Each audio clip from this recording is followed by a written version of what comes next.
JonTron. Number 10.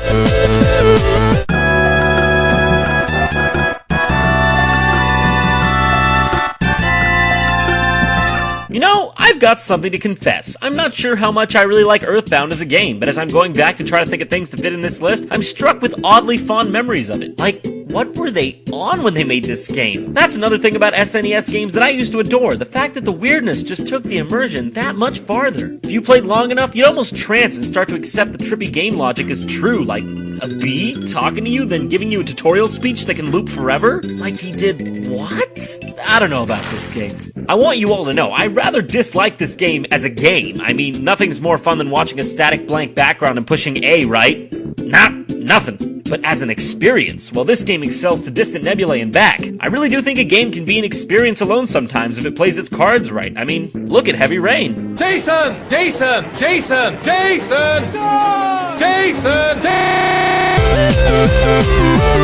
Number 9.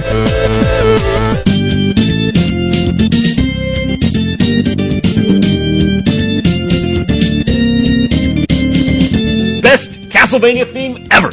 Super Castlevania 4. Yeah! But the name just begs the question, is there a regular Castlevania 4? Stupid name aside, okay, fuck it, the name's pretty sweet after all. Awesome name aside, Castlevania 4 is a game I would call the finest linear Castlevania platformer. Some may argue Devil's Castle Dracula X Rondo of Blood was, but I guess I just don't fall into that category. Epic scenery, the classic whip, those cool rainbow graphics on the bosses, music of the gods of Valhalla, sound effects that are so sharp and crisp they could rip the cuddle off a fish, and the most perfectest gameplay controls in all of the linear Castlevanias. Whoever designed Castlevania 1 through Belmont's Revenge was apparently put through a wood chipper and tossed to the bottom of the ocean, because Castlevania 4 actually had controls. Honestly, I'm surprised that a game even made it to a fourth installment without the previous games even having controls. Imagine that. Simpler times back then, I tell you. You could whip up, down, sideways, diagonal, squagonal, interdimensional, it didn't matter. Also, you had more control of your own jump, which is always a plus. I never actually played it as a kid, and even played it after such titles as Dawn of Sorrow and Symphony of the Night, and I still think it's one of the better games. Yeah, it's that good. Number 8. John, I'm surprised you picked Donkey Kong Country 3 instead of the other ones. Yeah. Me too, because I didn't. It is rather inexplicable how much Donkey Kong Country means to me. When this game first came out, I think my retinas melted, because do you see these graphics? Even today they're nothing to sneeze at. Even some games on the PlayStation 1 had pre-rendered graphics that look like shiz today. I'll tell you what's special about this game to me. They really tried for a somewhat realistic feel. The next two games were more video gamey and stylized, but this one was the only one that was pure country. Temple levels were stoic and mysterious, water levels ambient and emotionally captivating, crystal cave levels just flooring, and my personal favorite, the forests. Beautifully orchestrated music alongside them, the forest levels were something to be witnessed. This is one of those times I was talking about, when you feel really removed from your own life and transplanted into another plane of existence, a place where rules and boundaries don't apply, only emotions, however irrational they may be. Maybe this is a little too deep for a game series that eventually stars Can Jam's McShitflinger, but I just know there's gotta be another soul out there who sees in this game what I see. If you're out there, my number is 1-800-REJECTION hotline. Number 7. Before Final Fantasy turned into Final Hallway, it was a franchise of valor and grace. And no SNES Final Fantasy is more deserving of that blanket statement than the masterpiece that is Final Fantasy 6, or, 3. Because, I mean, whatever. America's usually 3 steps behind Japan at any point anyways.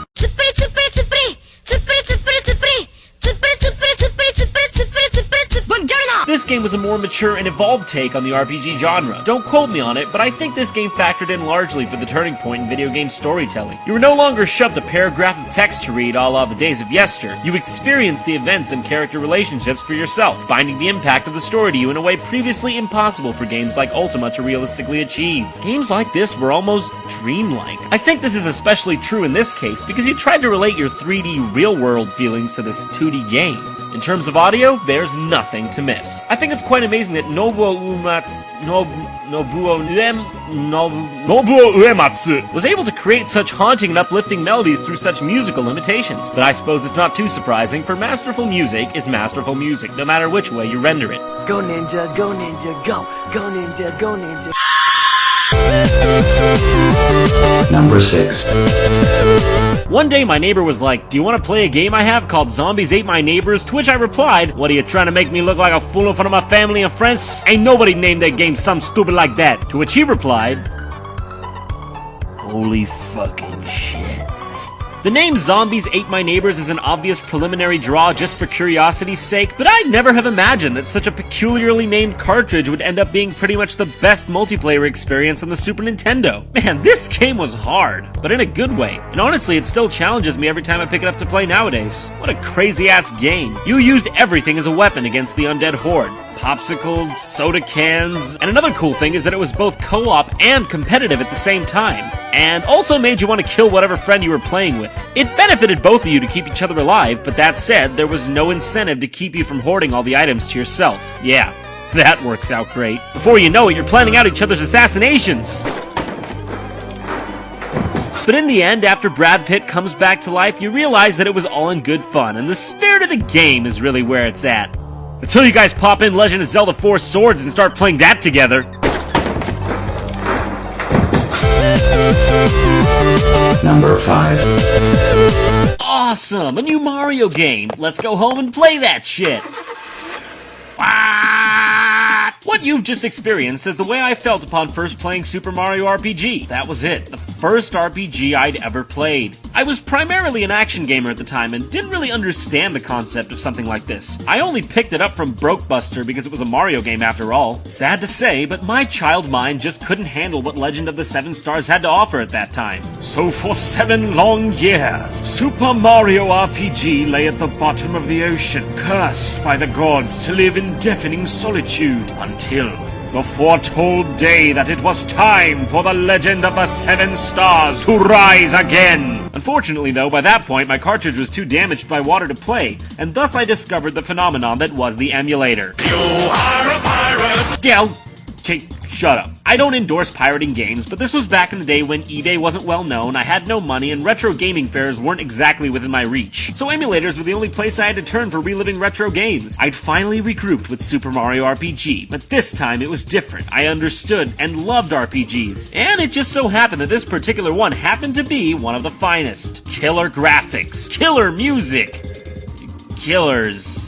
And I love that it introduced a way for RPGs to feel like you weren't just telling Mario to attack. You actually had some tactile input to sway the effectiveness of his attacks. Subtle but great. Anything I'll say about this game, you already know. So to cap it off, I'll just say... Jason! Number 4. Bam, headshot, kasplush, all tree, that's right. Every single Donkey Kong Country on the Super Nintendo is on this list as a separate entry, and you know what? They each stand on their own. The way my brain sees it, the Donkey Kong Country trilogy is very close to being the finest trio of sequels in all gaming. They're just also goddamn groundbreaking. As much as I love 3 and the original, 2 is the obvious taker of the cake for me. This game was borderline perfect. Music, style, visuals, gameplay, level design, flow. And not to mention it's the only entry in the series where both the characters you play are, well, cool. I don't know, something about Donkey Kong and Kiddy is annoying to me. I don't know if they actually control any worse, but they feel heavier, slower, and hard to handle. I can play this game over and over and over and over and over and over. Feeling you get while playing is indescribable. All your worries shed away like snakeskin, and all you can focus on is why Dixie has blonde hair when she's a monkey. Not too much left to say about this series. I've said more than enough through these 3 entries, but as it stands, Donkey Kong Country 2 Diddy Kong's Quest is the master in an already masterful series. That is some truly master hand shit. Master. Number 3. Now we're really getting down to it, aren't we? You knew this game would make an appearance, how could it not? I won't deny it, there's definitely some personal bias with this one, because it's the first game I ever owned on the first console I ever owned. Like, wow, you think it might place highly on this list? I actually already went in depth with this one on my top 10 boss battles list, but I guess I'll say it again. For a while, I think I actually lived inside of Super Mario World. I played in the fields of Yoshi's Island. I climbed on the chain link fences of Iggy's castle. I swam next to spiky testicles. I rode the dolphins of, Snow Mountain Peak? I don't know. I opened up new paths in the Forest of Illusion. I went through when I saw shit like this. And I brought down Bowser and his minions, and this is the United States of fucking America, god damn it! Nothing can explain the connectedness I feel with this game. Whenever I boot it up, from the music right down to the weird graphics, I feel perfectly at home. I don't know about you, but I feel that Super Mario World doesn't really feel all that much like a traditional Mario game. It's a bit weird, but you know what? I love it. Getting this high in the top 20 is really like asking me to choose which one of my future children I'll like better. I just can't do it. This game is golden. Number 2.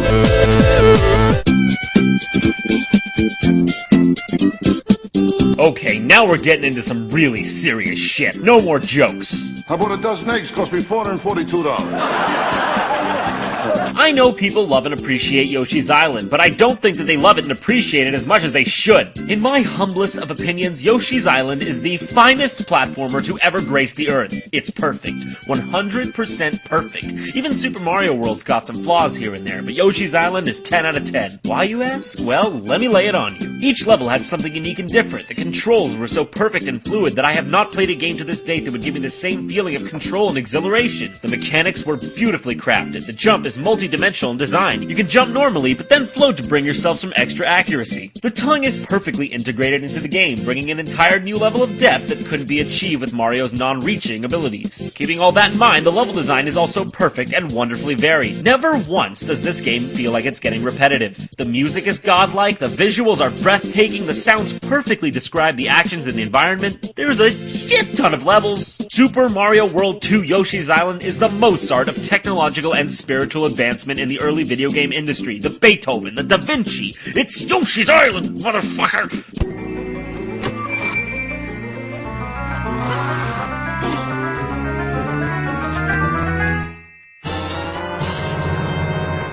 Through all the immensity that is the SNES library, there is one title I find myself returning to year after year and never ceasing to find pure joy in. That shimmering diamond would be Super Mario All-Stars. You all may not agree that this should be my top favorite game out of all the SNES games because it's just a recompilation of older Mario games, but to me, it's something much more. I'm not gonna lie to you, I'm not too fond of playing older Mario games on the NES because I didn't grow up with an NES. It's hard for me to accurately relive them the way they were originally created, but what I did grow up with was Super Mario All-Stars. In fact, when I was a kid, I had no freaking idea these were remastered NES games. I didn't even know what an NES was. It's certainly important to remember one's roots, but as I see it, All-Stars trumps all of the NES counterparts. The pixely aesthetic and the magically orchestrated music evoke feelings of deep happiness that I cannot accurately describe with words. I'm taken to a time of the past, a time where worries were few and adventure was high. 4 Mario games on one cartridge, each with their own visual and musical style. How could anything get better for a kid? Super Mario Bros. The Classic, Super Mario Bros. 2, a game unreleased in the US, and the jaw-dropping wonder that is Super Mario Bros. 3. And you know what? If this game were simply just Super Mario Bros. 3, I think I would still love it just as much. This revolutionary third installment of the Mario series is what I might call the best Mario game ever made. And I'm sure I don't need to explain the reasons why. It's simply a masterpiece. While older SNES games fade into obscurity, Super Mario All-Stars comes closer towards the light, because with each year it ripens like an antique bottle of wine. Each year the taste becomes more classic, and the nostalgia towards our carefree childhoods becomes deeper. Experiences like the ones we've had with games like Super Mario All-Stars are the kind we'll take with us for all our lives. While some of our parents and peers may dismiss such thoughts and feelings as petty and childlike, you've still got to listen to your true inner voice that guides you. You only know what you feel, and I for one feel that these video games have defined me. They've revealed to me that you don't have to think inside the box if you don't want to. In the realm of your hopes and dreams, the impossible can be achieved. While the mundanity of life drones on, you can always find solace and adventure inside a virtual world, and really, who's to say what's real and what's not? All of these games now are but distant memories of freeze frames in time and space that we have the choice and power to relive with the flip of a switch. It's simply human nature to try to make sense of things by whipping up a trivial list in the order of which our favorites fall, but really, how can you rate such things? For these games are significant to us for differing reasons. A game that may be unappealing to one person may hold a plethora of meaning to another. It may be easy to lose sight of why we really love video games, but just remember, at the end of the day when you're powering down that PlayStation 3 console, that it wasn't always about how many gigabytes of RAM you had. It was about the adventure. Thanks for watching JonTron's Top 20 SNES Games. See you next time.